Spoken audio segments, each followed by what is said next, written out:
Today we are talking all about registering two colors when screen printing. I've filmed a couple other videos discussing different ways to do this, and I'll link those below. You can just, of course, eyeball it. There's a method where you can use part of your artwork from your first stencil on your second stencil. And then there's also a way you just keep everything on one stencil and tape off part of your designs. You can do it that way as well. But today we're talking about registration marks and how I made this shirt.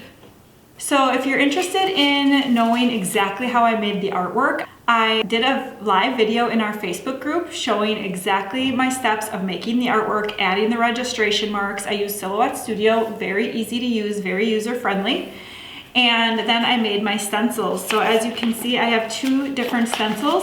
One stencil for my black artwork and another stencil for my red artwork. And I added these squares outside of my artwork so that when I put my second color on, I know exactly where it goes.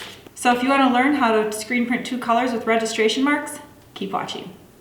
Let's get started. As always, every time I screen print a shirt, I use all the items that come in our textile bundle. So our textile bundle comes with our tacky mats, our black ink, fabric ink, a silicone squeegee, and a 5-pack of our purple textile film. So this film was designed specifically to be used on fabric, and it works really great. It's a little sturdier than our blue, and so it doesn't wrinkle as easy or buckle as easy, and it is also stickier than our blue film. So it works really good on fabric. So I'm just going to take my shirt and put my tacky mat inside. And I like to use a tacky mat for a few reasons. I use a tacky mat every time I screen print on fabric. And first of all, of course, it protects your shirt so that the ink doesn't bleed through the front of your shirt onto the back of your shirt. So even if you're not using a tacky mat, you want to put something in between your shirt front and back because of the bleed. And also it holds my shirt in place really nice, so that it's not moving around when I'm trying to screen print. And when I have shirts like this that are super wrinkly, because I need to iron it, it smooths out all those wrinkles so that when I screen print, my shirt's not wrinkly. So I just get my shirt on my tacky mat like that. Looks good. And I'm going to take my stencils and I'm just going to cut a little notch out of each corner so that I know which side to return the stencil to after I wash it, because of course they are reusable. And then I'm just going to kind of eyeball where I want it to be. And once I kind of know where I want it to be, then I am going to add my tape under my registration squares.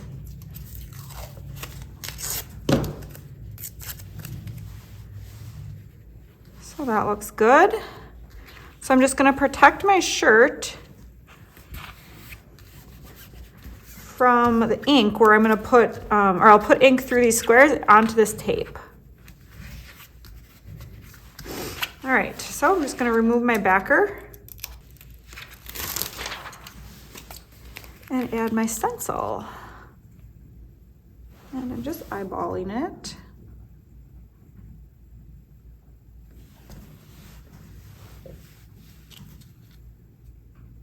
That looks good.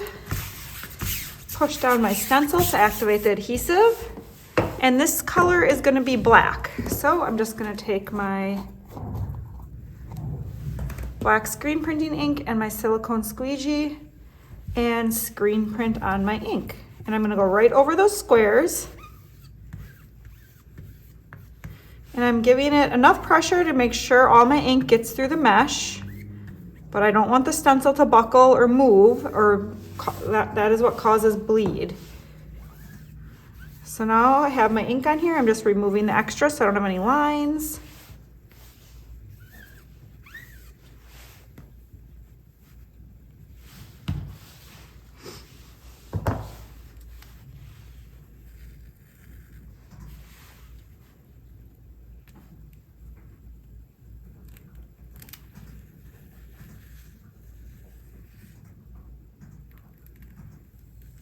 And that looks great.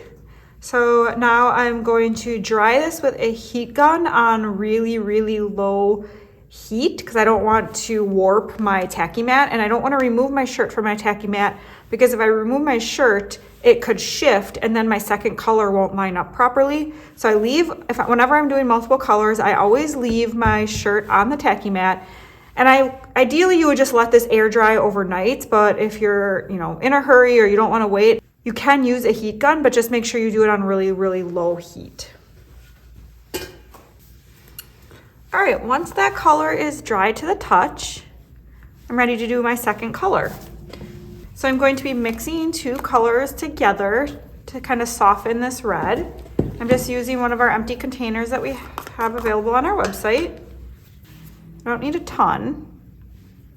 So I'll just take a little bit of that color.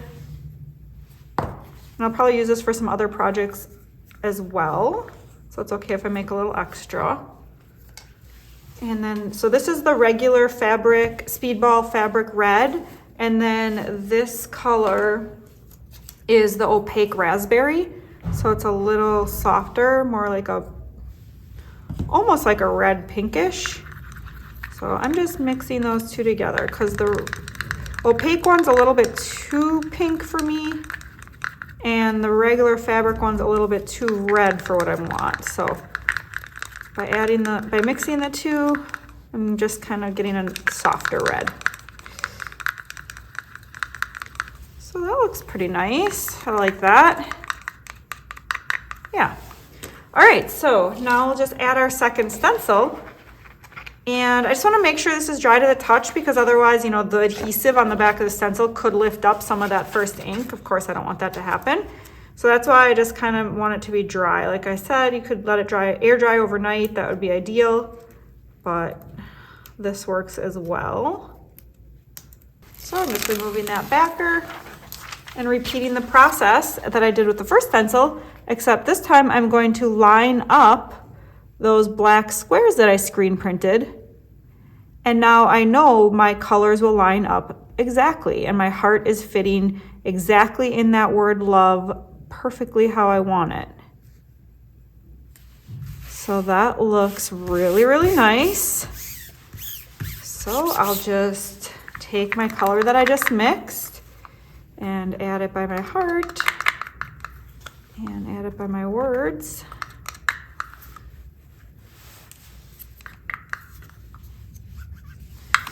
And I'll take another squeegee and pull the ink across. Easy as that. This is the easiest way I find to do two color designs. It's so much faster than trying to work around artwork. All right. And we'll just lift it up. I like to lift slowly just to make sure I got all the ink where I wanted it.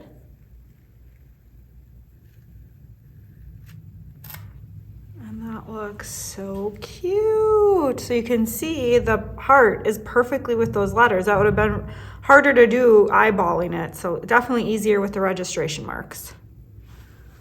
So then all you do is wash out your stencils, and of course they are reusable. So to put the backer on, I just lay my stencil upside down and I take my backer sheet, and that's why I cut that little notch so I know exactly how to put the backer sheet back on. You always want to replace it to the same side you took it off of.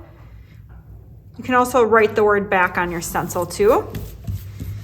But then I can just dry that and I can make a sign or something matching along with this. This would be a really cute gift for a friend for Valentine's Day. Add it with a box of chocolates. That would be really cute. So that's all there is to it. It's very easy to screen print multiple colors and line them up exactly with each other when you add registration marks to your stencils like that. So after my shirt dried, I just removed the tacky mat, removed the tape that my registration marks were on, and then I just use my Cricut Mini to heat set my design. You can also use a regular household iron or of course a heat press if you have one of those. You just want to set the ink after it is completely dry. If you want to see more Ikonart video tutorials like this, make sure to hit that subscribe button.